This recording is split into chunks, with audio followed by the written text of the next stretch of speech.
Doctor Yashwant Tiwari classes में सभी बच्चों का हार्दिक स्वागत और अभिनंदन है।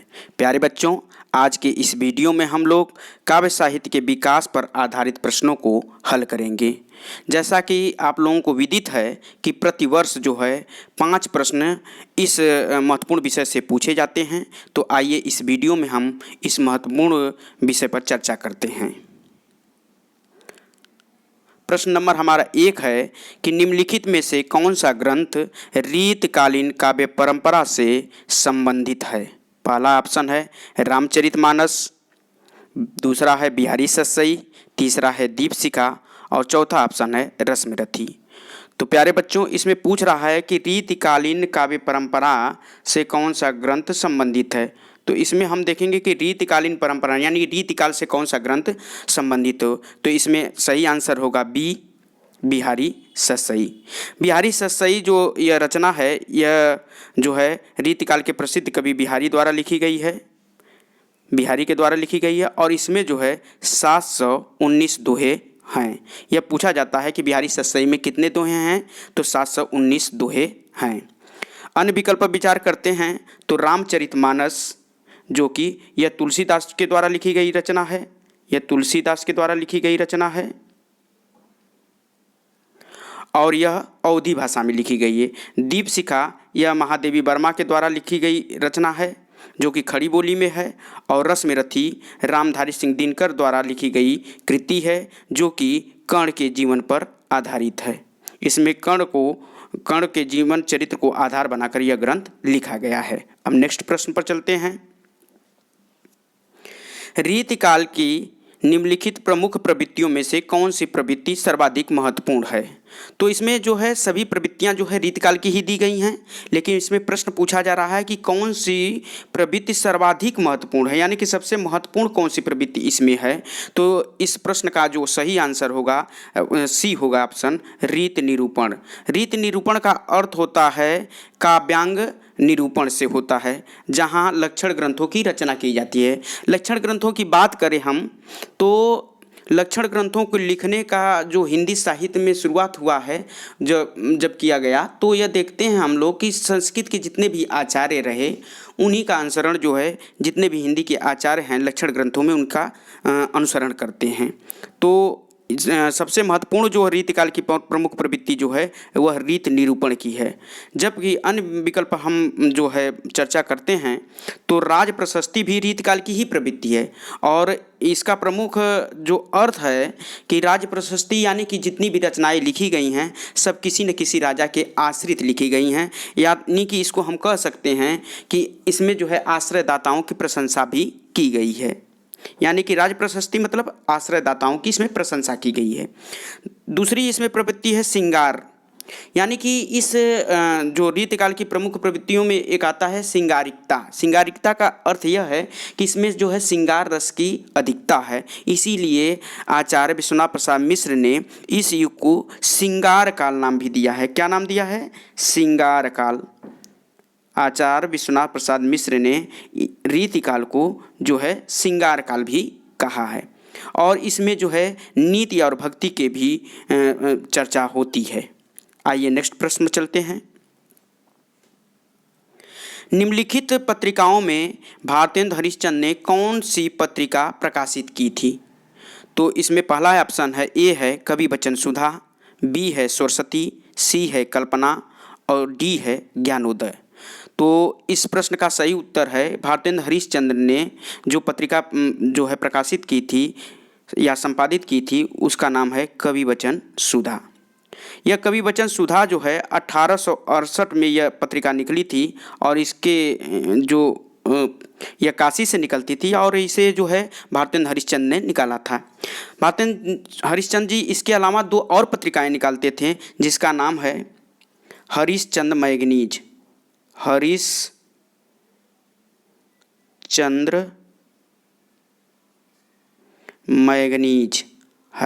मैगनीज।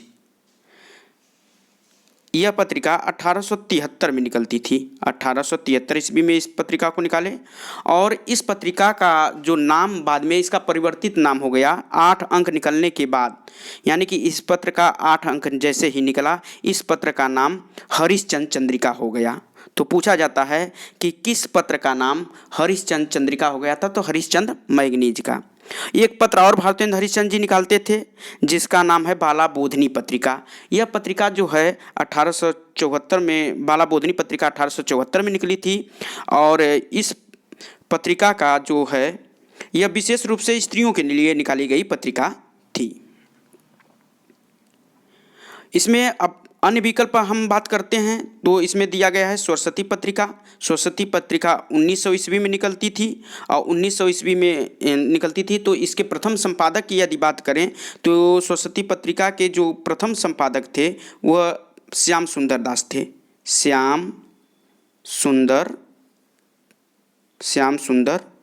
दास थे इसके प्रथम संपादक थे, जो कि उन्होंने 1900 से 1902 ईस्वी तक 1900 से 1902 ईस्वी तक इस पत्र का क्या किया, संपादन किया। यानी कि 1900 से लेके 1902 ईस्वी तक इस पत्र का संपादन किया, सरस्वती पत्रिका का।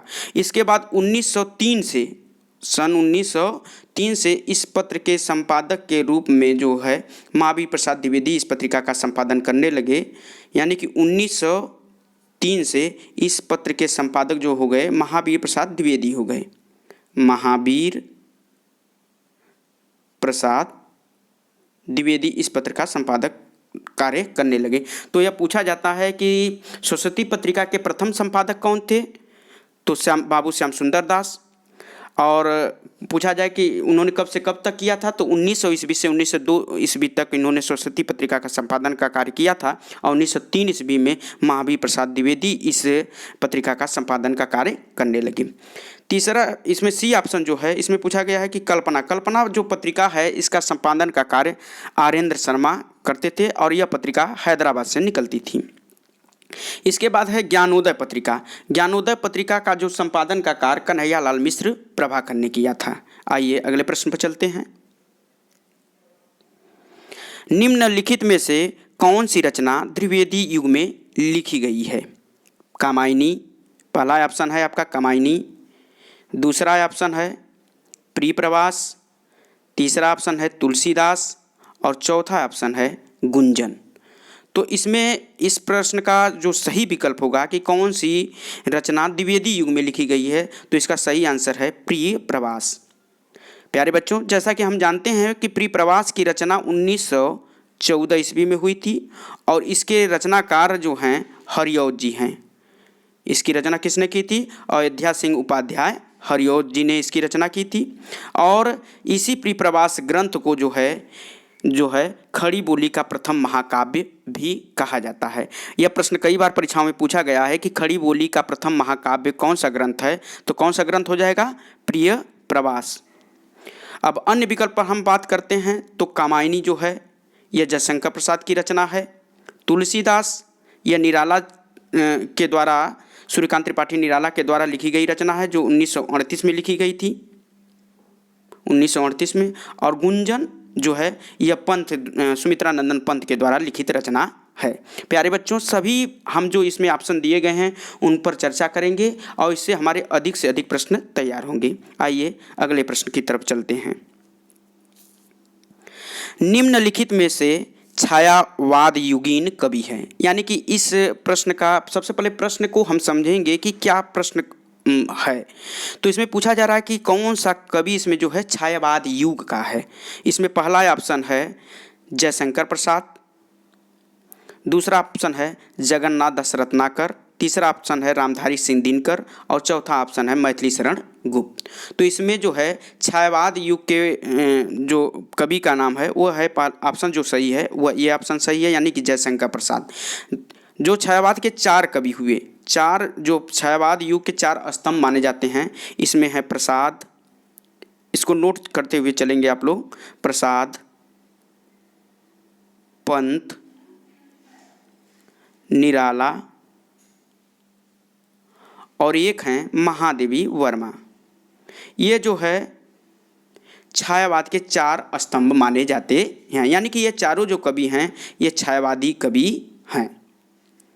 अब इसमें हम देखते हैं कि इस प्रश्न का जो उत्तर हो जाएगा आपका कि निम्नलिखित में से छायावाद युगीन कवि कौन है, तो इसमें हो जाएंगे जयशंकर प्रसाद, यानी कि इस प्रश्न का सही आंसर होगा जयशंकर प्रसाद। अन्य विकल्प पर हम बात करते हैं तो जगन्नाथ दास रत्नाकर या द्विवेदी युग के कवि हैं, और द्विवेदी युग में इनका एक महत्वपूर्ण स्थान इसलिए है कि द्विवेदी युग के जितने भी कवि थे वह सब खड़ी बोली में लिखते थे, लेकिन इन्होंने अपनी पुरानी परिपाटी पर ही लिखते थे और यह ब्रज भाषा में रचनाएं करते थे, इसलिए यह बहुत महत्वपूर्ण द्विवेदी युग के महत्वपूर्ण कवि के रूप में इनका नाम लिया जाता है। इसमें तीसरा जो ऑप्शन दिया गया सी में रामधारी सिंह दिनकर, यह राष्ट्रीय सांस्कृतिक काव्यधारा के कवि हैं। यह छायावाद के अंतर्गत ही आता है, राष्ट्रीय सांस्कृतिक काव्यधारा उसी के अंतर्गत ये कवि आते हैं। फिर इसके बाद है डी जो ऑप्शन है मैथिली शरण गुप्त, यह मैथिली शरण गुप्त जो है इन्हें भी जो है द्विवेदी युग का प्रतिनिधि कवि माना जाता है, यह द्विवेदी युग में इनका महत्वपूर्ण स्थान है। अब आते हैं अगले प्रश्न की तरफ। तुलसीदास ने रामचरितमानस की रचना की है ब्रजभाषा में, भोजपुरी में, अवधी में, खड़ी बोली में। प्यारे बच्चों यह बहुत महत्वपूर्ण प्रश्न है, कई बार परीक्षाओं में पूछा गया कि रामचरितमानस की रचना किस भाषा में हुई है। तो इस जो रामचरितमानस जो है तुलसीदास द्वारा रचित ग्रंथ है जैसा कि आप जानते हैं, और इसकी रचना जो है अवधी भाषा में हुई है, यानी कि रामचरितमानस की जो रचना है किस भाषा में हुई है, अवधी भाषा में हुई है। जैसा कि हम जानते हैं कि रामचरितमानस जो है 7 कांड में है, ये भी आपको याद रखना है, प्रश्न पूछा जाता है कि रामचरितमानस कितने कांड में है, तो 7 कांड में है। इसके कांडों को आप नोट करेंगे। इसका पहला जो कांड है बाल कांड है, दूसरा अयोध्या कांड है, तीसरा जो कांड है वह अरण्य कांड है, और चौथा कांड है किष्किंधा कांड, पांचवा जो कांड है सुंदर कांड, छठा कांड का नाम है लंका कांड जिसे युद्ध कांड के नाम से भी जाना जाता है, और अंतिम जो 7वां कांड है उसका नाम है उत्तर कांड। आइए अगले प्रश्न पर चलते हैं। निम्नलिखित में से कौन सी रचना छायावाद युग में लिखी गई है, यानी कि यह प्रश्न जो पूछा जा रहा है कि कौन सी रचना छायावादी युग की है। पहला इसमें जो ऑप्शन है प्रेम माधुरी, दूसरा ऑप्शन जो बी है उद्धव शतक, तीसरा है चित्राधार, और डी ऑप्शन है सूर सरावली। तो इसका सही आंसर होगा सी चित्राधार। यह रचना 1918 में लिखी गई है, और यह जो कृति है यह जयशंकर प्रसाद की है, जयशंकर प्रसाद। जयशंकर प्रसाद जो जितनी भी ब्रज भाषा में रचनाएं लिखे हैं उनका यह संग्रह क्या है, चित्राधार है, यानी कि इसकी रचना जो है छायावाद युग में हुई है। अन्य जो इसके विकल्प हैं उस पर चर्चा करते हैं तो प्रेम माधुरी यह जो है भारतेंद्र हरिश्चंद्र की रचना है, उद्धव शतक जो है जगन्नाथ दास रत्नाकर की रचना है, और सूर सरावली यह जो भक्तिकाल की रचना है और यह महाकवि सूरदास की रचना है। आइए अगले प्रश्न पर चलते हैं। तार सप्तक का प्रकाशन वर्ष है, बहुत महत्वपूर्ण प्रश्न है, आप इसको नोट करेंगे क्योंकि यह बहुत इंपॉर्टेंट प्रश्न है और हम देख रहे हैं कि हर साल बोर्ड परीक्षा में यहाँ से प्रश्न पूछे जा रहे हैं। तो आइए देखते हैं कि तार सप्तक का प्रकाशन वर्ष है 1954 ईस्वी, 1943 ईस्वी, 1938 ईस्वी, 1936 ईस्वी। तो इस प्रश्न का जो सही आंसर है वह बी है 1943 ईस्वी। प्यारे बच्चों जैसा कि हम जानते हैं कि तार सप्तक जो है यह 4 सप्तक निकले थे। पहले का नाम था तार सप्तक जो कि निकला था 1943 में, यानी कि तार सप्तक कब निकला था 43 में। फिर इसके बाद निकलता है दूसरा सप्तक, नोट करते चलेंगे। दूसरा सप्तक जो निकला था, दूसरा जो सप्तक निकला था यह निकला था 1951 ईस्वी में। फिर तीसरा सप्तक निकला, तीसरा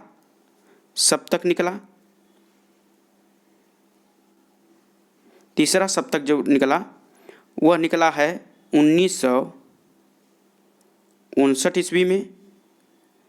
और इसके बाद चौथा सप्तक का जो प्रकाशन वर्ष है, जो कि पूछा जाता है हर वर्ष परीक्षाओं में पूछा जाता है, किसी न किसी सप्तक को पूछा जाता है। तो जो चौथा सप्तक निकला था, चौथा जो निकला था वह निकला था 1979 ईस्वी में। यानी कि हम जो तार सप्तक की बात कर रहे हैं, तो तार सप्तक का प्रकाशन जो है अगजेय जी ने किया था। यह भी पूछा जाता है कि तार सप्तक का प्रकाशन किसने किया, तो तार सप्तक का प्रकाशन किसने किया था, अगजेय जी ने किया था। इनका पूरा नाम है सच्चिदानंद हीरानंद वात्स्यायन अगजेय।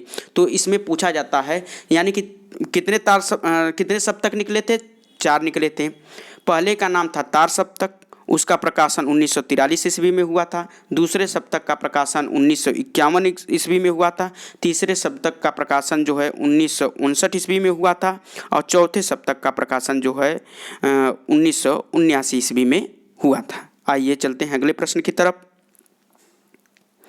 निम्नलिखित में से कौन सा प्रयोगवादी कवि है, यानी कि कौन सा कवि जो है प्रयोगवाद से संबंधित है। पहला ऑप्शन है भूषण, दूसरा है सुमित्रा नंदन पंत, तीसरा ऑप्शन है बिहारी और चौथा ऑप्शन है अगजेय। तो इसमें जो है प्रयोगवादी कवि की यदि हम बात करते हैं, तो इसमें जो सही ऑप्शन है डी सही है, अगजेय जो है सच्चिदानंद हीरानंद वात्स्यायन अगजेय जी को जो है प्रयोगवाद का जनक भी माना जाता है। यानी कि यदि प्रश्न ऐसे पूछे कि प्रयोगवाद का जनक किसे कहा जाता है, तो अगजेय जी को कहा जाता है। ठीक है। अब इसमें जो अन्य ऑप्शन पर बात करें, तो सुमित्रा नंदन जो पंत हैं, सुमित्रा नंदन पंत को जो है प्रगतिवाद का प्रवर्तक माना जाता है। कई बार प्रश्न पूछा गया है कि प्रगतिवाद का प्रवर्तक किस कवि को माना जाता है। प्रगतिवाद का जनक या प्रवर्तक किस कवि को माना जाता है, तो सुमित्रा नंदन पंत को माना जाता है। भूषण जो है आपके रीतकाल के कवि हैं और बिहारी भी रीतकाल के कवि हैं। आइए अगले प्रश्न पर चलते हैं। नई कविता काव्य संकलन के संपादक हैं। यह भी प्रश्न पूछा गया है कई बार परीक्षाओं में। तो इसका सही ऑप्शन है बी। इसका सही ऑप्शन कौन सा है, बी वाला सही है। डॉक्टर जगदीश गुप्त और रामस्वरूप चतुर्वेदी ने 1954 ईस्वी में नई कविता नामक पत्रिका निकालते हैं और वहीं से जो है नई कविता की शुरुआत मानी जाती है। आइए अगले प्रश्न पर चलते हैं। प्रगतिशील लेखक संघ की स्थापना कब हुई। प्यारे बच्चों, यहाँ से 2 प्रश्न आते हैं। यदि विश्व के संदर्भ में हम देखें कि प्रगतिशील लेखक संघ की स्थापना कब हुई, और एक भारत के संदर्भ में, तो इसमें देखेंगे प्रगतिशील लेखक संघ की स्थापना कब हुई। 1943 ईस्वी में, 1954 ईस्वी में, 1938 ईस्वी में और 1936 ईस्वी में। तो प्रगतिशील लेखक संघ की स्थापना जो है 1936 ईस्वी में हुई थी। जबकि विश्व के परिप्रेक्ष्य में हम जब देखेंगे, तो प्रगतिशील लेखक संघ की स्थापना जो है 1935 ईस्वी में E.M. फास्टर के नेतृत्व में लंदन में हुई थी। और प्रोग्रेसिव राइटर एसोसिएशन यानी कि प्रगतिशील लेखक संघ की स्थापना अगर विश्व के संदर्भ में देखें, तो E.M. फास्टर के नेतृत्व में लंदन में हुई थी। उसके बाद जो है सज्जाद जहीर और मुल्क राज आनंद के नेतृत्व में भारत में प्रगतिशील लेखक संघ की स्थापना 1936 में होती है। और इस प्रगतिशील लेखक संघ का प्रथम अधिवेशन लखनऊ में होता है और जिसकी अध्यक्षता मुंशी प्रेमचंद ने की थी। आइए अगले प्रश्न की तरफ चलते हैं। निम्नलिखित में से कौन छायावादी कवि है, यानी कि छायावाद युग का कौन सा कवि है। पीछे जबकि इस प्रश्न पर चर्चा हुई है, तो ऑप्शन देखते हैं। ए ऑप्शन है सूर्यकांत त्रिपाठी निराला, बी है भूषण, सी है बिहारी और डी ऑप्शन है रामधारी सिंह दिनकर। तो छायावादी कवि कौन है, तो इसमें सही ऑप्शन होगा ए, सूर्यकांत त्रिपाठी निराला जो है छायावादी कवि हैं। आपको बताया गया कि छायावाद के 4 स्तंभ माने जाते हैं: जयशंकर प्रसाद, सूर्यकांत त्रिपाठी निराला, सुमित्रा नंदन पंत और महादेवी वर्मा। ये जब छायावाद के 4 जो है स्तंभ माने जाते हैं। इसमें भूषण की बात करें, तो भूषण और ये बिहारी, ये जो 2 कवि हैं, ये रीतिकाल के हैं, यानी कि ये रीतिकाल के अंतर्गत आते हैं। यह सब प्रश्न आपको जानने की ज़रूरत है क्योंकि यह प्रश्न काफ़ी पूछा जाता है।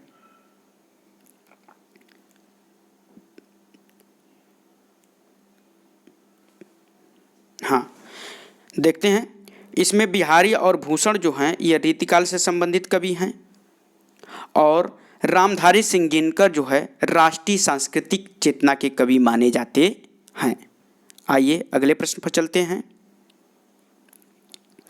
छायावाद काल से संबंधित नहीं है, यानी कि कौन सा इसमें जो कवि दिया गया है वह छायावाद काल से संबंधित नहीं है। प्रश्न को देखेंगे, इसमें नहीं पूछा है कि कौन सा जो है छायावाद के काल से संबंधित कवि नहीं है।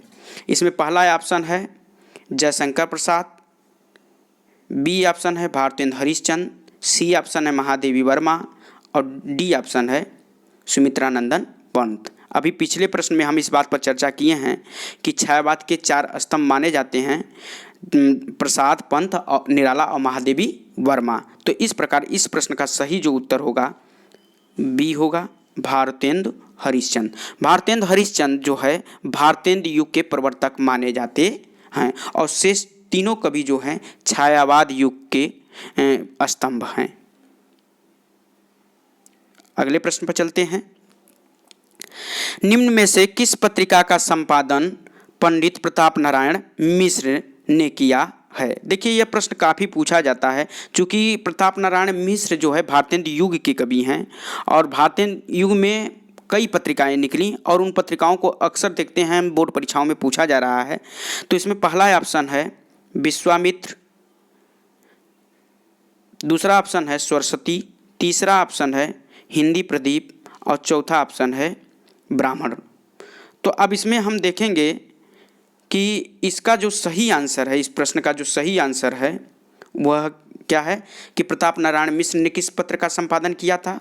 तो इसमें डी ऑप्शन सही है। प्रताप नारायण मिश्र ने ब्राह्मण पत्रिका का जो है संपादन का कार्य किया था। ब्राह्मण पत्रिका जो है 1883 ईस्वी में यह पत्रिका निकलती थी, और यह पत्रिका कहाँ से निकली थी पूछा जाता है, तो यह पत्रिका कानपुर से निकलती थी। यह पत्रिका कानपुर से निकलती थी, कानपुर से यह पत्र निकला है। अन्य पत्र की बात करते हैं तो विश्वामित्र पत्र जो है इसके जो संपादक हैं श्री कृष्णचंद्र अग्रवाल जी हैं। विश्वामित्र जो पत्र दिया गया है इसमें आपका, इस पत्र के संपादक कौन हैं? विश्वामित्र के जो संपादक हैं श्री कृष्णचंद्र अग्रवाल हैं, आप नोट करते चलेंगे। सरस्वती पत्रिका जो दिया गया है, आपको बताया गया कि इसके संस्थापक जो संपादक थे वह बाबू श्याम सुंदर दास थे, और इसके बाद 1903 में इसके संपादन का कार्य महावीर प्रसाद द्विवेदी के हाथों में आ जाता है। हिंदी प्रदीप जो है यह भी भारतेंदु युग का ही पत्र है, और इसके जो संपादक हैं बालकृष्ण भट्ट हैं, और यह पत्रिका जो है 1977 ईस्वी में 1977 ईस्वी में यह जो है प्रयाग से निकलती थी, यानी कि प्रयागराज से यह पत्रिका निकलती थी, और इसके जो संपादक थे बालकृष्ण भट्ट जी हैं। आइए अगले प्रश्न पर चलते हैं। निम्नलिखित में से कौन सी रचना भारतेंदु युग में लिखी गई है? अब देखिए प्रश्न के ऑप्शन को देखेंगे। प्रेम माधुरी, कामायनी, निरूपमा, युगवाणी। तो इसमें जो है भारतेंदु युग में जो कृति यानी कि रचना लिखी गई है वो सही ऑप्शन होगा आपका ए, प्रेम माधुरी। प्रेम माधुरी स्वयं भारतेंदु हरिश्चंद्र के द्वारा लिखी गई यह काव्य कृति है प्रेम माधुरी। कामायनी, अन्य विकल्प पर बात करते हैं तो कामायनी जो है जयशंकर प्रसाद के द्वारा लिखी गई है। युगवाणी जो रचना है यह पंत के द्वारा लिखी गई है, और निरूपमा जो है निराला जी का उपन्यास है। यानी कि चारों ऑप्शन को हम देखते हैं तो निरूपमा जो है निराला जी का उपन्यास है, युगवाणी पंत जी की काव्यकृति है, और कामायनी जयशंकर प्रसाद की है। जबकि इस प्रश्न का सही आंसर जो है प्रेम माधुरी है, जो कि भारतेंदु हरिश्चंद्र के द्वारा लिखी गई कृति है। आइए अगले प्रश्न पर चलते हैं। निम्नलिखित में से छायावादोत्तर काल के कवि हैं, यानी कि छायावाद युग के बाद के कौन से कवि हैं, इस प्रश्न का यही प्रश्न पूछा जा रहा है। तो इसमें पहला ऑप्शन है हरिऔध, बी ऑप्शन है मैथिली शरण गुप्त, सी ऑप्शन है महादेवी वर्मा, और डी ऑप्शन है अज्ञेय। तो इसमें जो पूछा जा रहा है छायावाद उत्तर काल के कवि हैं, यानी छायावाद के बाद के कवि हैं। तो इसका सही ऑप्शन जो होगा वह डी ऑप्शन सही होगा, यानी कि अज्ञे जी, जिन्हें प्रयोगवाद का जनक माना जाता है। यानी कि किस युग के कवि हैं? प्रयोगवाद के कवि हैं। और इसमें अन्य विकल्प पर बात करते हैं तो मैथिली शरण गुप्त जो है ये द्विवेदी युग के कवि हैं। हरिऔध जी भी द्विवेदी युग के कवि हैं, जबकि महादेवी वर्मा छायावाद युग के कवित्री हैं। नेक्स्ट प्रश्न पर चलते हैं। हिंदी साहित्य में आधुनिक काल के प्रवर्तक पूछा जा रहा है कि किस साहित्यकार को माना जाता है? भूषण, भारतेंद्र हरिश्चंद्र, मतीराम, गंग कवि। तो इसका सही आंसर बी है। भारतेंद्र हरिश्चंद्र को जो है आधुनिक काल का प्रवर्तक माना जाता है। ये कई बार प्रश्न पूछा गया है। और इसमें अन्य विकल्प पर बात करते हैं तो भूषण और मतीराम जो है यह रीतिकाल के कवि हैं। और इसमें गंग कवि की एक प्रसिद्ध रचना है चंद छंद, नोट करेंगे, चंद छंद वर्णन की महिमा,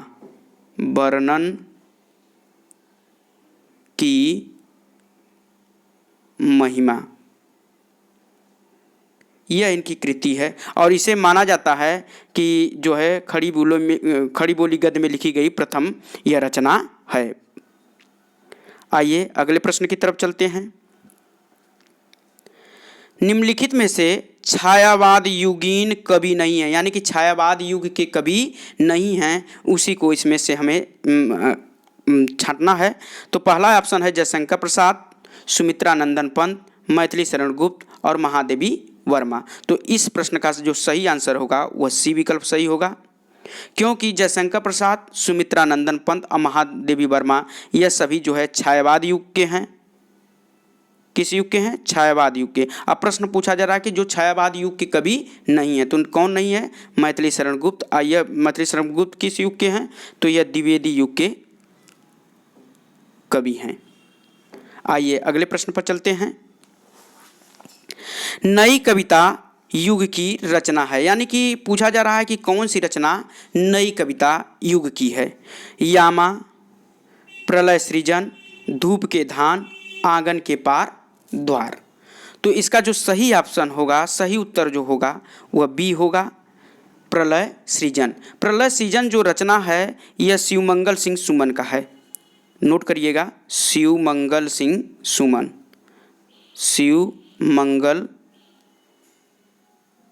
सुमन की यह रचना है। शिवमंगल सिंह सुमन की यह रचना है जो है। तो यह नई कविता के अंतर्गत यह जो है कृति आती है। तो इस नई कविता युग की रचना कौन सी हो जाएगी? प्रलय सृजन किसकी है? शिवमंगल सिंह सुमन की है। अन्य विकल्प पर बात करते हैं तो यामा जो है महादेवी वर्मा की रचना है, और यामा पर ही उन्हें जो है ज्ञानपीठ पुरस्कार मिला था। यह भी पूछा जाता है कि महादेवी वर्मा को किस रचना पर ज्ञानपीठ पुरस्कार मिला था? तो यामा पर। धूप के धान जो इसमें दिया गया है यह गिरिजा कुमार माथुर की रचना है, और गिरिजा कुमार माथुर जो है प्रयोगवादी कवि हैं। इसके बाद है पूछा गया है आंगन के पार द्वार। आंगन के पार द्वार जो रचना है यह अज्ञेय की रचना है। किसकी रचना है? अज्ञेय की। यह भी पूछा जाता है कि आंगन के पार द्वार रचना किसकी है? तो किसकी है? अज्ञेय की रचना है। यह जो रचना है अज्ञेय की रचना है, और इस पर अज्ञेय जी को साहित्य अकादमी पुरस्कार मिला था। यह भी पूछा जाता है कि अज्ञेय जी को साहित्य अकादमी पुरस्कार किस रचना पर मिला था? इसका अर्थ है साहित्य अकादमी पुरस्कार अज्ञेय जी को आंगन के पार द्वार रचना पर मिला था। आइए अगले प्रश्न की तरफ चलते हैं।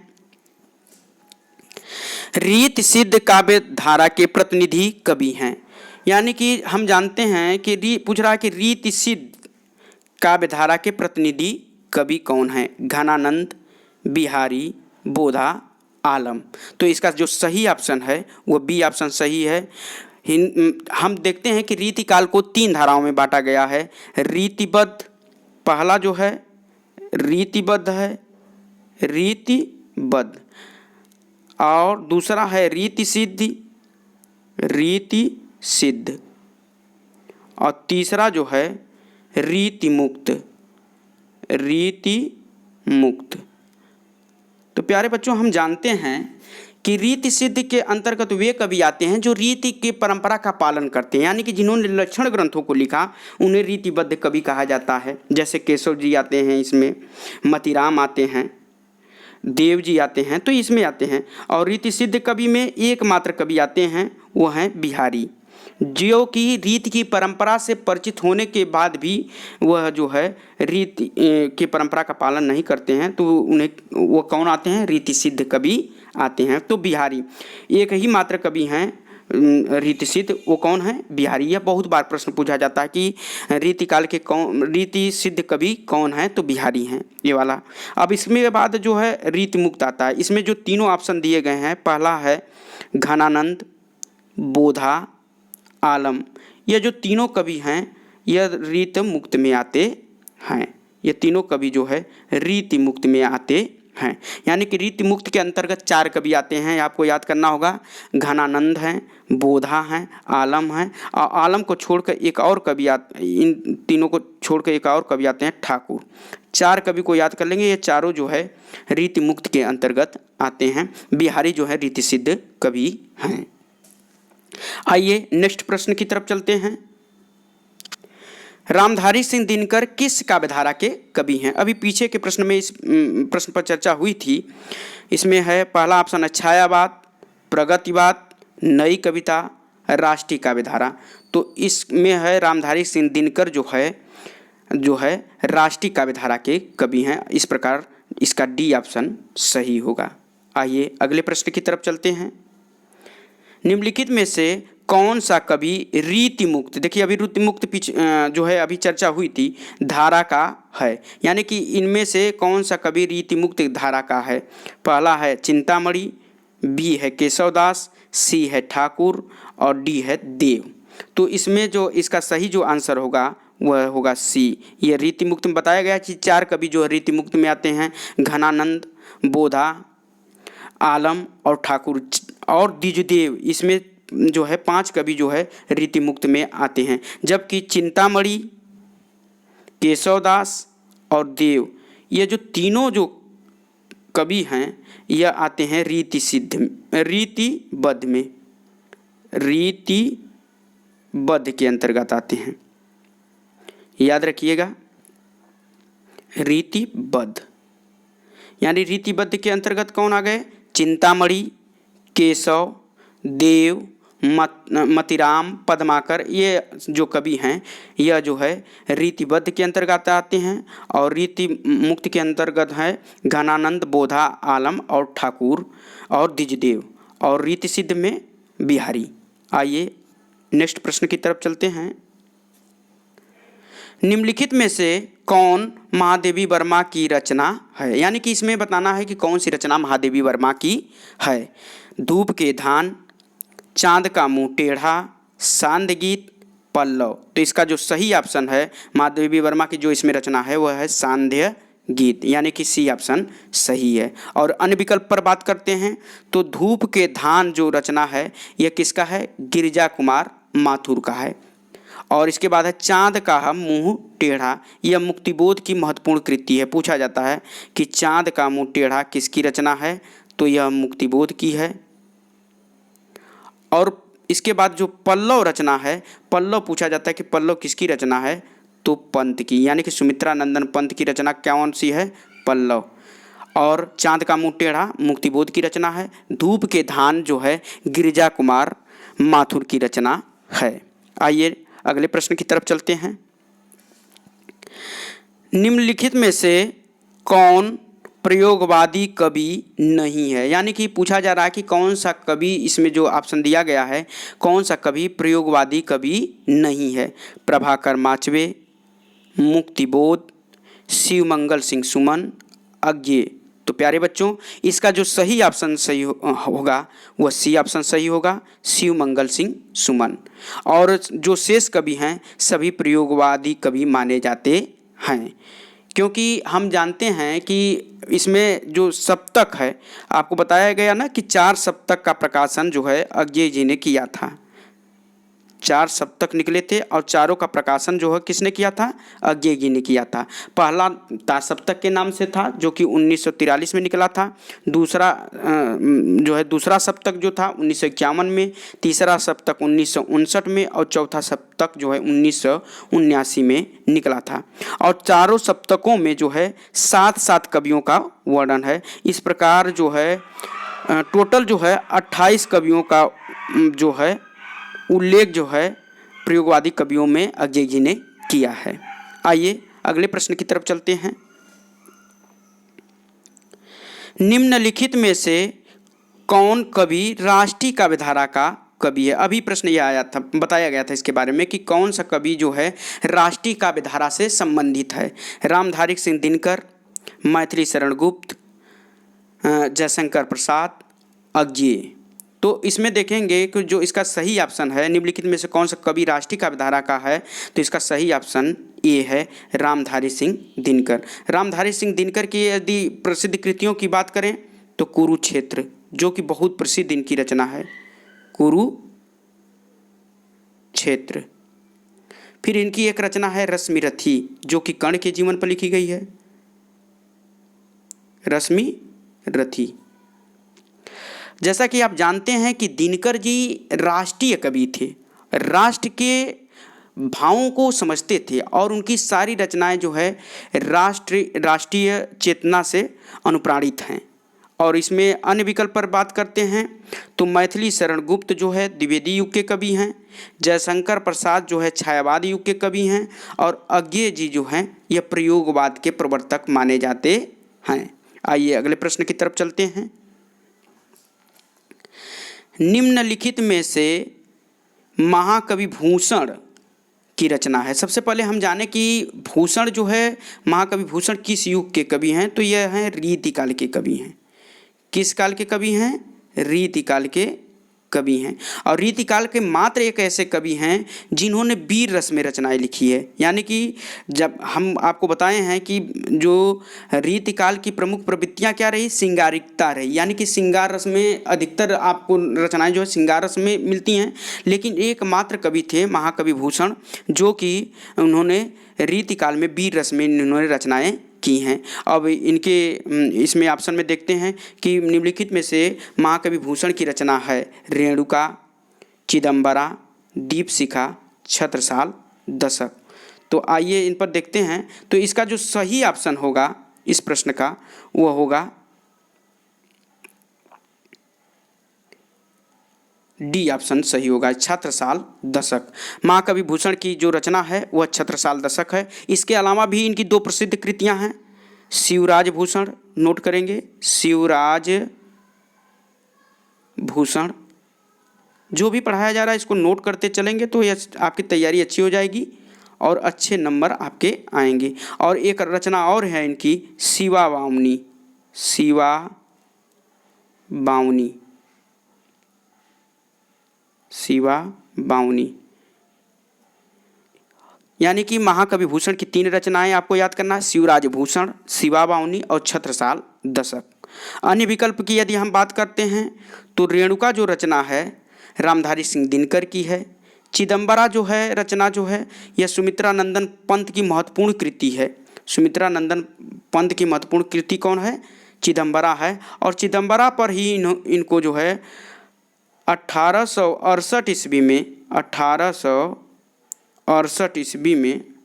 1968 ईस्वी में 1968 ईस्वी में चिदंबरा पर ही पंत जी को जो है ज्ञानपीठ पुरस्कार मिला था। यानी कि चिदंबरा किसकी कृति है? सुमित्रा नंदन पंत की। यानी कि चिदंबरा किसकी है? पंत की। रेणुका रामधारी सिंह दिनकर की। और जबकि दीपशिखा जो रचना है यह महादेवी वर्मा की है। आइए अगले प्रश्न की तरफ चलते हैं। निम्नलिखित में से कौन सा प्रगतिवादी कवि है? सबसे पहले हम जानेंगे कि प्रगतिवादी जो कवि हैं यानी कि प्रगतिवाद युग कब से कब था। यानी कि प्रगतिवाद युग की बात हम करें तो यह युग कब से कब तक था, यह हमें जानना जरूरी है। तो यह युग जो था 1936 से लेकर 1943 का जो मध्य का जो समय था, बीच का जो समय था, उसे हम प्रगतिवाद के नाम से जानते हैं। प्रगतिवादी विचारधारा जो है द्वंद्वात्मक भौतिकवाद के सिद्धांत पर चलती है। आइए इसमें इस प्रश्न को देखते हैं। तो निम्नलिखित में से कौन सा प्रगतिवादी कवि नहीं है, यानी पूछा जा रहा है कि कौन से प्रगतिवाद से संबंधित कवि नहीं है। नागार्जुन, त्रिलोचन, केदारनाथ अग्रवाल, नेमीचंद जैन। तो इसका जो सही ऑप्शन होगा वो होगा आपका डी ऑप्शन। नेमीचंद जैन जो है वह जो है प्रगतिवाद से संबंधित कवि नहीं है, और शेष तीनों जो कवि हैं वह प्रगतिवाद के अंतर्गत आते हैं। आइए अगले प्रश्न की तरफ चलते हैं। जयचंद्र प्रकाश किसकी रचना है? चंद्रबरदाई, नरपतनाल्य, भट्टकेदार, विद्यापति। तो इसका जो सही ऑप्शन है वह सी ऑप्शन सही है। यह जो है जयचंद्र प्रकाश जो है वह भट्टकेदार की रचना है। एक और रचना पूछी जाती है, जय मयंक जस चंद्रिका। जय मयंक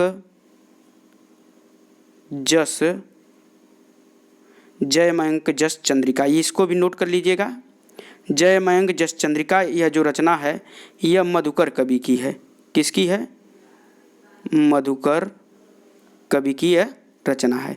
पूछा जाता है कि जय मयंक जस चंद्रिका किसकी रचना है, तो मधुकर कवि की है। और जयचंद्र प्रकाश किसकी रचना है? भट्टकेदार की है। यदि अन्य ऑप्शन पर हम बात करें तो चंद्रबरदाई जो है, चंद्रबरदाई की कृति का नाम है पृथ्वीराज रासो। नरपतनाल के रचना का नाम है बिसलदेव रासो। और विद्यापति ने जो है कीर्तिलता और कीर्ति पताका, इनकी दो प्रसिद्ध कृतियां हैं। कीर्तिलता, कीर्ति पताका और पदावली, 3 कृतियां इन्होंने लिखी है। यानी कि चंद्रबरदाई पृथ्वीराज रासो, नरपतनाल बिसलदेव रासो और विद्यापति की जो रचना है कीर्तिलता, कीर्ति पताका और पदावली। और इसका सही जो आंसर है जयचंद्र प्रकाश किसकी रचना है? भट्टकेदार की। आइए नेक्स्ट प्रश्न की तरफ चलते हैं। रीतकालीन महाकाव्यात्मक कृति है, यानी कि रीतकाल की कौन सी ऐसी कृति है जिसमें जो है महाकाव्य की श्रेणी में आती है? पृथ्वीराज रासो, रामचंद्रिका, वैदेही वनवास, साकेत। तो इसका जो सही ऑप्शन है वो है रामचंद्रिका। सबसे पहले हम जानेंगे कि रामचंद्रिका किसकी रचना है? केशवदास की है। केशवदास की है। ऐसा माना जाता है कि केशवदास ने रामचंद्रिका की रचना एक ही रात में कर दी थी। तो रामचंद्रिका किसकी रचना है? केशवदास की है। और जो है इसे रीतिकालीन महाकाव्यात्मक की संज्ञा दी जाती है। अन्य विकल्प पर यदि हम बात करते हैं तो पृथ्वीराज रासो किसकी रचना है? चंद्रबरदाई की। वैदेही वनवास यह महत्वपूर्ण कृति है। वैदेही वनवास हरियोज जी की रचना है और इसे जो है खड़ी बोली का दूसरा महाकाव्य कहा जाता है। खड़ी बोली का दूसरा महाकाव्य वैदेही वनवास को कहा जाता है और यह किसकी रचना है? हरियोज जी की रचना है। वैदेही का अर्थ होता है सीता। वैदेही किसका नाम है? सीता, यानी सीता वनवास की कथा इसमें है, सीता के वनवास की कथा। इसके बाद एक कृति है साकेत।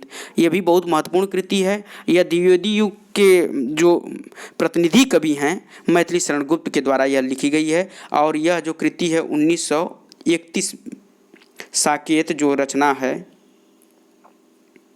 साकेत की जो रचना है 1931 ईस्वी में की गई थी। और एक साकेत किसकी रचना है? तो मैथिली शरण गुप्त की है। आइए नेक्स्ट प्रश्न की तरफ चलते हैं। हाँ, अगला प्रश्न है हमारा प्रश्न संख्या 30।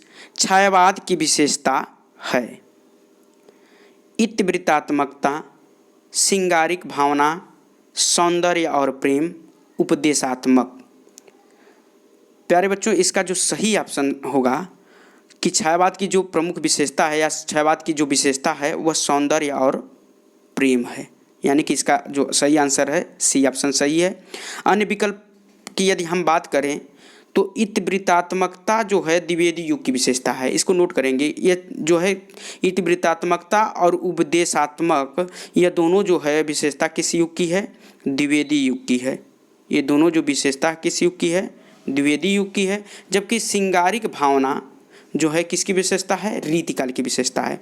चूँकि यहाँ पर जो टाइप में गलत टाइप हो गया है, श्रृंगारिक ऐसे होना चाहिए,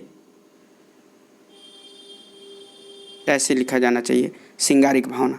तो श्रृंगारिक भावना जो है रीतिकाल की विशेषता है। इतिवृत्तात्मकता और उपदेशात्मकता जो है आपके जो है द्विवेदी युग की विशेषता है। सौंदर्य और प्रेम जो है छायावाद की प्रमुख विशेषता में आती है।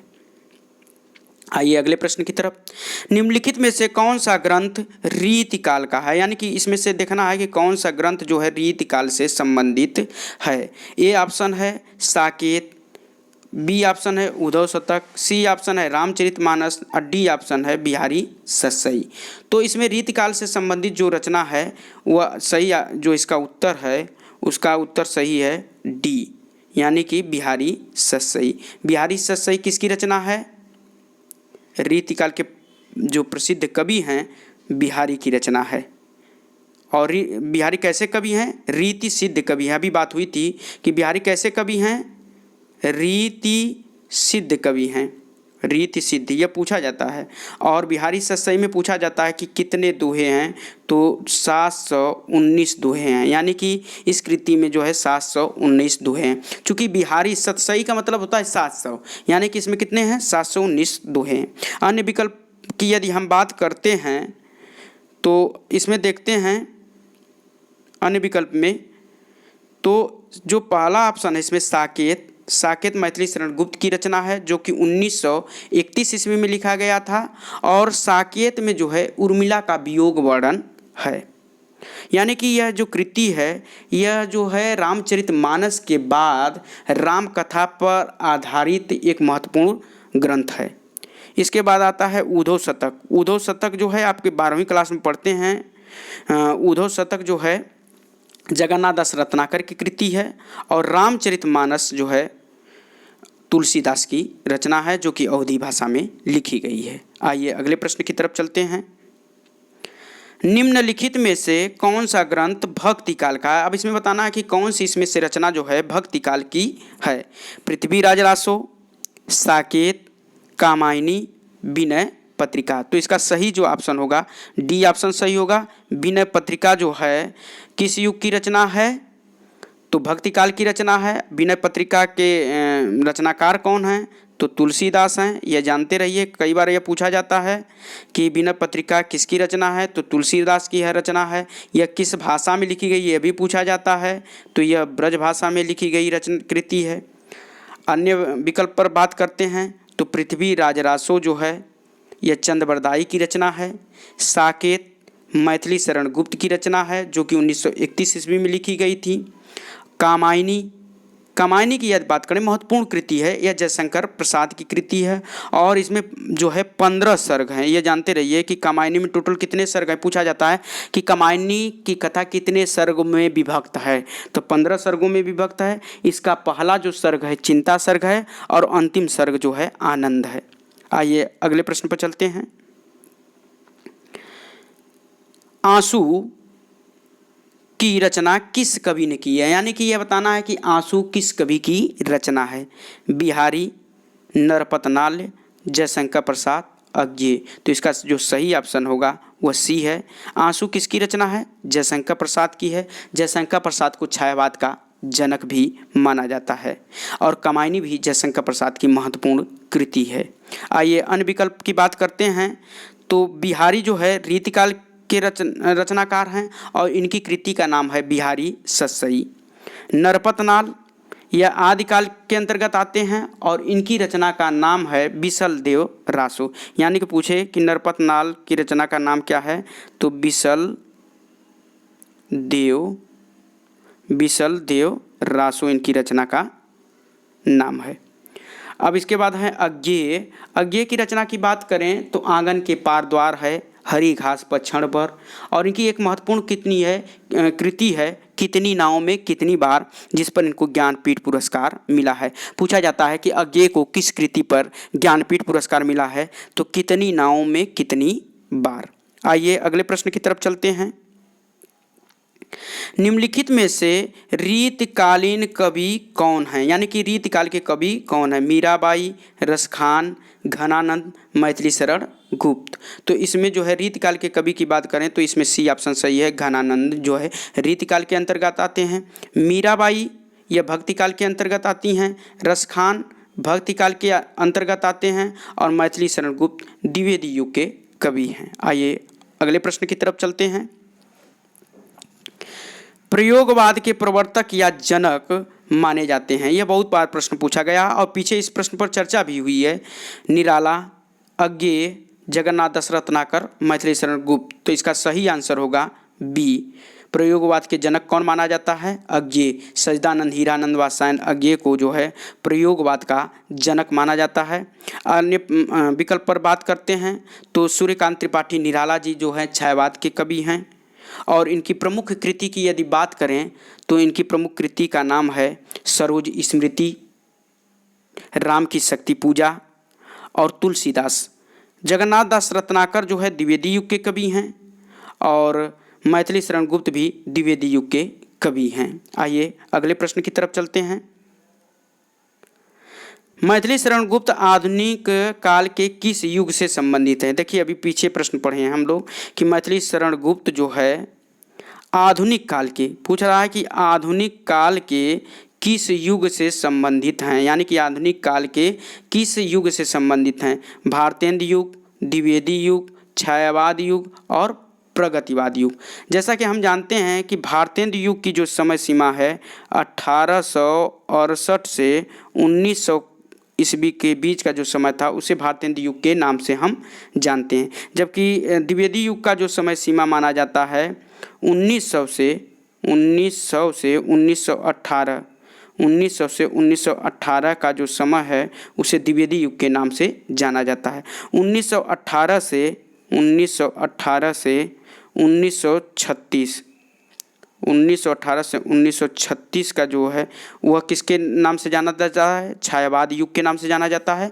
और 1936 से 43 का जो समय है उसे प्रगतिवाद युग से जाना जाता है। तो इस प्रश्न का जो सही आंसर होगा वह जो सही आंसर होगा कि मैथिली शरण गुप्त आधुनिक काल के किस युग के कवि हैं, तो इसका जो सही ऑप्शन होगा वह होगा बी ऑप्शन आपका सही होगा, यानी कि द्विवेदी युग के कवि हैं। यानी कि मैथिली शरण गुप्त किस युग के कवि हैं? तो द्विवेदी युग के कवि हैं। आइए नेक्स्ट प्रश्न की तरफ चलते हैं।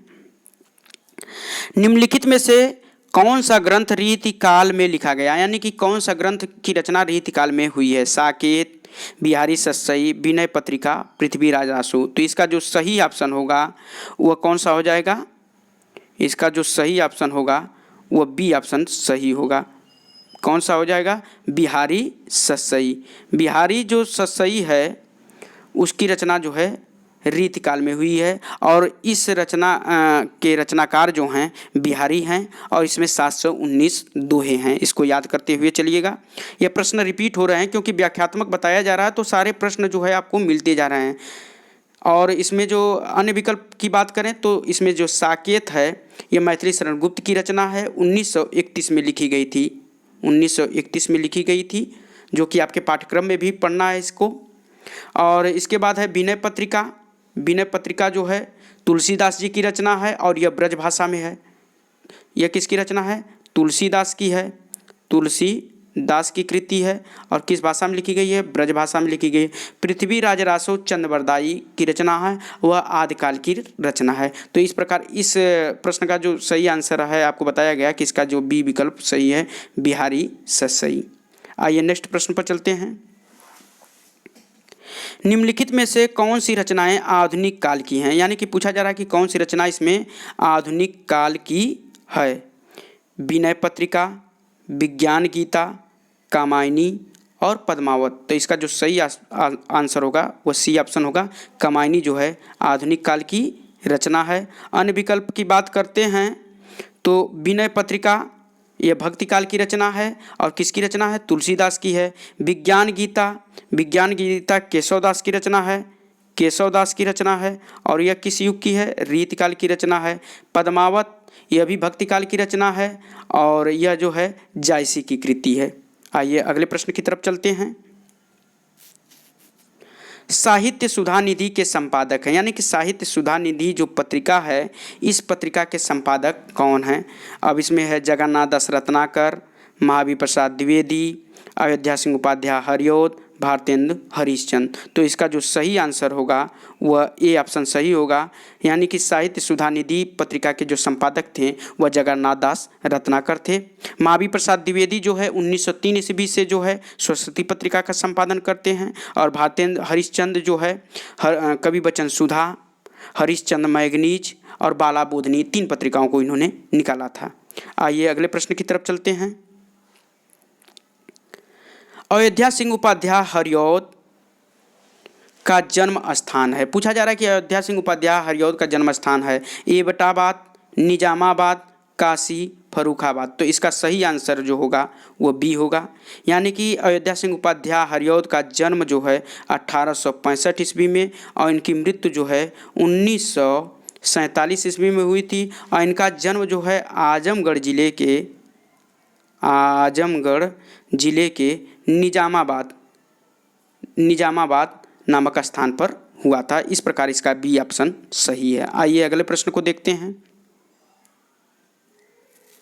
छायावाद काल से संबंधित नहीं है, यानी कि कौन से जो हैं छायावाद काल से संबंधित रचनाकार नहीं हैं, या कौन से कवि जो है छायावाद से संबंधित नहीं है। ये प्रश्नों को पढ़ना है कि नहीं यहाँ पर दिया गया है तो कौन सा नहीं है।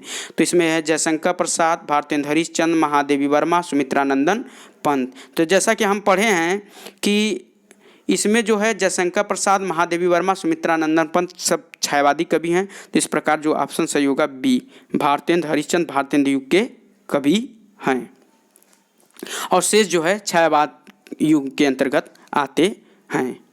आइए नेक्स्ट प्रश्न की तरफ चलते हैं। कवि पंत को किस रचना पर ज्ञानपीठ पुरस्कार मिला था? अभी व्याख्या में यह प्रश्न की हम चर्चा किए थे कि कवि पंत को किस रचना पर ज्ञानपीठ पुरस्कार मिला था। चिदंबरा, वीणा, लोकायतन, कला और बूढ़ा चाँद। तो इसका जो सही ऑप्शन होगा वो होगा चिदंबरा पर 1968 ईस्वी में जो है चिदंबरा पर पंत जी को जो है ज्ञानपीठ पुरस्कार मिला था। एक प्रश्न यह भी बनता है कि हिंदी साहित्य में सर्वप्रथम ज्ञानपीठ पुरस्कार किस कवि को मिला था? तो पंत जी को ही मिला था, यानी कि हिंदी साहित्य में सर्वप्रथम अगर किसी रचना पर ज्ञानपीठ पुरस्कार मिला है तो वह कृति है चिदंबरा। यदि पूरे भाषाओं में यदि बात किया जाए, चूँकि ज्ञानपीठ पुरस्कार जो है 22 भाषाओं में दिया जाता है, यदि पहले पुरस्कार की बात की जाए तो जी शंकर कुरूप को मिला था। अगर हिंदी में बात की जाए तो हिंदी में पहला ज्ञानपीठ पुरस्कार जो है पंत जी को मिला था, उनकी कृति चिदंबरा पर मिला था। जबकि लोग अन्य विकल्प पर बात करते हैं तो वीणा पर इनको कोई पुरस्कार नहीं मिला था, इस पर कोई पुरस्कार इनको नहीं मिला। लोकायतन जो है इस पर इनको सोवियत लैंड नेहरू पुरस्कार मिला था। सोवियत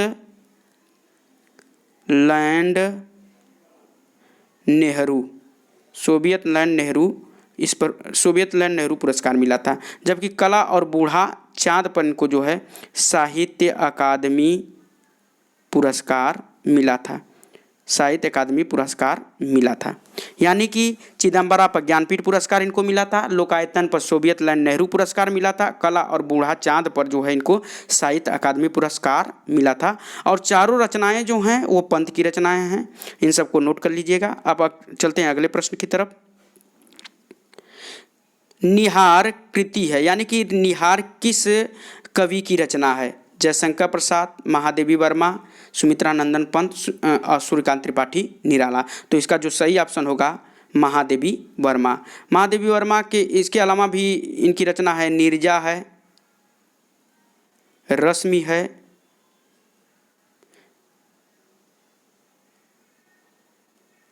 पीछे चला गया, हाँ रश्मि है, नीरजा है, निहार इनकी रचना है, नीरजा है, रश्मि है, यामा पर इनको जो है ज्ञानपीठ पुरस्कार मिला था, सांदगीत इनकी रचना है। ठीक है। तो निहार किसकी कृति है? महादेवी वर्मा की है। और जयशंकर प्रसाद की कृति की बात करें तो झरना इनका प्रसिद्ध कृति है।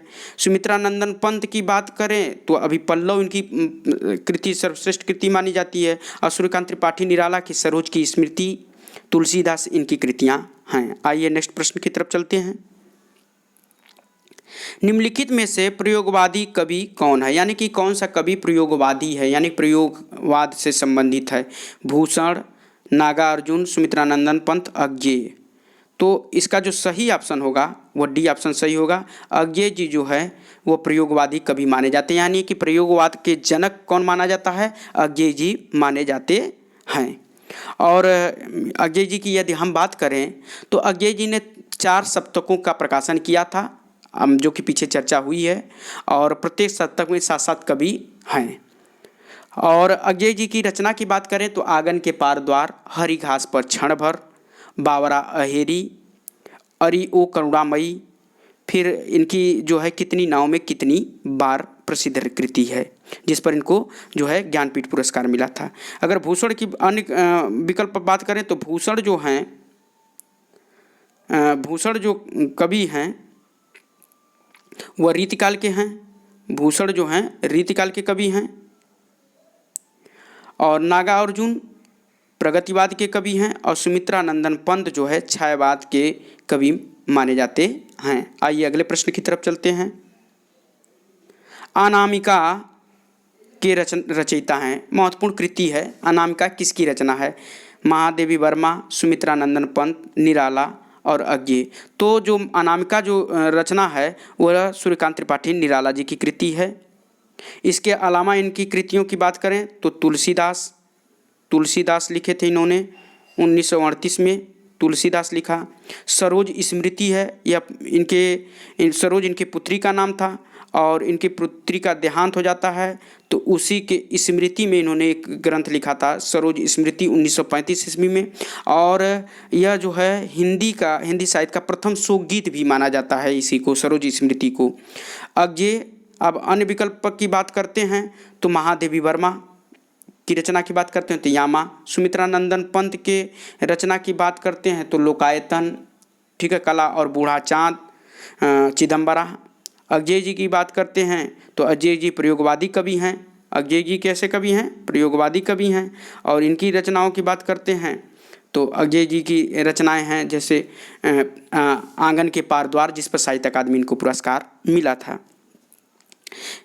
आइए अगले प्रश्न की तरफ चलते हैं। निम्नलिखित में से कौन सी रचना भक्ति काल की है? यानी कि इसमें बताना कि कौन सी रचना भक्ति काल की है। द्वापर, सूर सरावली, प्रिय प्रवास, इनमें से कोई नहीं। तो सही जो ऑप्शन है इसका बी ऑप्शन सही है। सूर सरावली सूरदास की रचना है, जो कि भक्ति काल की रचना है। द्वापर की बात करें तो द्वापर जो रचना है यह मैथिली शरण गुप्त की है। मैथिली शरण गुप्त की रचना है द्वापर। और प्रिय प्रवास हरिऔध की रचना है। और प्रिय प्रवास को खड़ी बोली का प्रथम महाकाव्य माना जाता है, यह हरिऔध की रचना है। यानी कि अयोध्या सिंह उपाध्याय हरिऔध की रचना कौन सी है? प्रिय प्रवास। और यह जो रचना है 1914 ईस्वी में लिखी गई थी। प्रिय प्रवास 1914 में लिखी गई थी। यह हरिऔध की कृति है और इसे खड़ी बोली का प्रथम महाकाव्य माना जाता है। द्वापर जो है मैथिली शरण गुप्त की रचना है। और इस प्रश्न का जो सही आंसर है वह है सूर सरावली, जो है कि भक्ति काल की रचना है और इसके रचनाकार सूरदास माने जाते हैं। आइए अगले प्रश्न की तरफ चलते हैं। 50 प्रश्नों को आज इस वीडियो में हम हल कराएंगे, फिर अगले भाग में फिर लेके आएंगे 50 प्रश्न। रीतिकाल के किस कवि ने वीर रस की रचना की है? अभी बताया गया था, इसको पीछे व्याख्यात्मक रूप में जब पढ़ाया जा रहा था तो इसको बताया गया था कि कौन सा कवि जो है रीतिकाल में वीर रस में रचनाएं करता था। घनानंद, भूषण, बिहारी और सेनापति। तो इसका जो सही ऑप्शन है वह बी ऑप्शन सही है, यानी कि भूषण। भूषण जो कवि हैं वह किस में रचनाएं करते थे? वीर रस में। यानी कि रीतिकाल की जो प्रमुख प्रवृत्ति क्या है? रीतिकाल की प्रमुख प्रवृत्ति थी कि वह श्रृंगार में रचनाएं करते थे सारे कवि, लेकिन एकमात्र ऐसे कवि भूषण थे जो कि यह वीर रस में रचनाएं करते थे। और अगर अन्य विकल्प की यदि बात करें तो घनानंद जो है रीतिमुक्त कवि हैं रीतिकाल के, बिहारी रीति सिद्ध कवि हैं जो इनकी रचनाएं हैं बिहारी सतसई, और सेनापति भी रीतिकाल में महत्वपूर्ण है, क्योंकि पूछा जाता है कि रीतिकाल का कौन सा ऐसा कवि है जिन्होंने जो राम के उपासक थे, तो कौन थे? सेनापति, यानी कि राम का वर्णन उन्होंने किया है, यानी कि राम भक्त थे। ये पूछा जाता है कि रीतिकाल का कौन सा ऐसा कवि है जो राम भक्त था, तो सेनापति। आइए अगले प्रश्न की तरफ चलते हैं। तार सप्तक के संपादक हैं। अब देखिए आया था, इससे पहले आया था कि तार सप्तक का संपादन यानी तार सप्तक कब निकला था, तो 1943 ईस्वी में। अब पूछ रहा तार सप्तक के संपादक थे निराला, महादेवी वर्मा, अज्ञे और श्याम नारायण पांडे। तो इसके जो संपादक थे अज्ञे जी थे। और तार सप्तक का प्रकाशन कब हुआ था? 1943 ईस्वी में। दूसरे सप्तक का प्रकाशन होता है 1951 में। तीसरे सप्तक का प्रकाशन होता है 1959 में। और चौथे सप्तक का प्रकाशन होता है 1979 में, यह याद रखिएगा। और तार सप्तक के प्रकाशन यानी कि चारों जो सप्तक प्रकाशित हुए थे वह अज्ञे जी उसका संपादन कार्य किए थे। अन्य विकल्प की यदि हम बात करते हैं तो निराला जो है छायावाद युग के कवि हैं। महादेवी वर्मा ये भी छायावाद युग के कवि हैं। और श्याम नारायण पांडे जो है यह द्विवेदी युग के कवि हैं। जैसा कि श्याम नारायण पांडे की हल्दी घाटी बहुत प्रसिद्ध कविता है इनकी जो है। आइए अगले प्रश्न की तरफ चलते हैं। कामायनी महाकाव्य के रचयिता हैं। बहुत महत्वपूर्ण प्रश्न है। कामायनी पूछा जाता है कि कामायनी महाकाव्य के रचयिता कौन है, यानी इसकी रचना किस कवि ने की है, तो सुमित्रानंदन पंत, निराला, जयशंकर प्रसाद, धर्मवीर भारती। तो इसका जो सही आंसर होगा सी ऑप्शन होगा, यानी कि कामायनी की रचना किसने किया था? जयशंकर प्रसाद ने किया था। कामायनी में कितने सर्ग हैं पूछा जाता है, तो 15 सर्ग हैं। इसके प्रथम सर्ग कौन सा है? चिंता है। और अंतिम सर्ग इसका कौन सा है? आनंद है, यह पूछा जाता है। अंतिम सर्ग क्या है? आनंद है। यानी कि यह जो है कामायनी जो है 15 सर्गों में है। चिंता, आशा, श्रद्धा, काम, वासना, लज्जा, कर्म, इच्छा, ईड़ा, स्वप्न, संघर्ष, निर्वेद, दर्शन, रहस्य, आनंद, यह 15 सर्गों में विभाजित कृति है। अब अन्य विकल्प की यदि हम बात करते हैं तो इसमें है सुमित्रानंदन पंत। सुमित्रानंदन पंत छायावाद युग के रचनाकार हैं सुमित्रानंदन पंत, और इन्हें प्रकृति का सुकुमार कवि कहा जाता है। पूछा जाता है कि छायावाद युग के किस कवि को प्रकृति का सुकुमार कवि कहा जाता है, तो इसका जो सही उत्तर होगा वह होगा सुमित्रानंदन पंत। सुमित्रानंदन पंत को जो है सुमित्रानंदन पंत को प्रकृति का सुकुमार कवि कहा जाता है। यह पूछा जाता है प्रकृति का सुकुमार कवि किसे कहा जाता है? प्रकृति का सुकुमार कवि, प्रकृति का सुकुमार कवि किसे कहा जाता है? तो सुमित्रानंदन पंत को कहा जाता है। निराला, जो कि निराला का पूरा नाम था सूर्यकांत त्रिपाठी निराला, और साहित्य में इन्हें जो है महाप्राण के नाम से भी जाना जाता है। पूछा जाता है कि महाप्राण के नाम से किसे जाना जाता है, तो सूर्यकांत त्रिपाठी निराला को जाना जाता है। धर्मवीर भारती यह जो प्रयोगवादी कवि हैं, और इनका प्रमुख कृति का नाम है ठंडा लोहा। ठंडा लोहा जो है धर्मवीर भारती के प्रमुख कृति का नाम है। आइए अगले प्रश्न की तरफ चलते हैं। और अंतिम प्रश्न,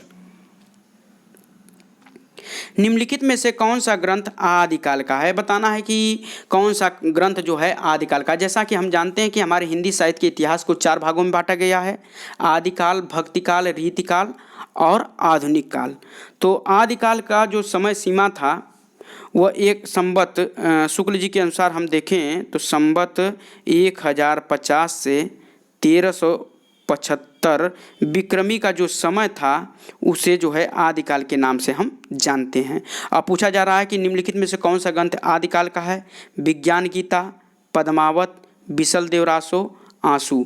तो इसका सही जो आंसर होगा वह सी आंसर सही होगा, बिसल देवरासो, जो कि आदिकाल की रचना है। और इसके रचनाकार हैं नरपत नाले। इसके रचनाकार कौन हैं? नरपति नाल्य इसके रचनाकार हैं। अन्य विकल्प की बात करें तो इसमें जो है पहला जो विकल्प दिया है विज्ञान गीता, यह केशवदास की रचना है। पद्मावत, केशवदास जो कि रीतिकाल के कवि हैं। पद्मावत यह जायसी की अक्षय कृति है, इन्हीं के कारण जो है जायसी जी की प्रसिद्धि हुई थी। तो पद्मावत जो है किसकी कृति है? जायसी जी की कृति है और यह 57 खंडों में विभक्त है। पूछा जाता है कि पद्मावत कितने खंडों में विभक्त है, तो 57 खंडों में विभक्त है। किसकी कृति है? मलिक मोहम्मद जायसी की कृति है। और आंसू जो है जयशंकर प्रसाद की कृति है। तो प्यारे बच्चों, आज के इस वीडियो में हम लोगों ने 50 प्रश्नों को हल किए। यदि हम 50 प्रश्नों को अगर पूर्ण रूप से देखा जाए तो इसमें बहुत से प्रश्नों को इनके व्याख्या के रूप में हल कराया गया, तो बहुत से इससे प्रश्न बन जाते हैं और इनका हम आज के इस वीडियो में अध्ययन किए। और पुनः जो है हम अब इसके दूसरे भाग को लेकर आएंगे और जिसमें उसमें भी 50 क्वेश्चन को हम लोग हल करेंगे।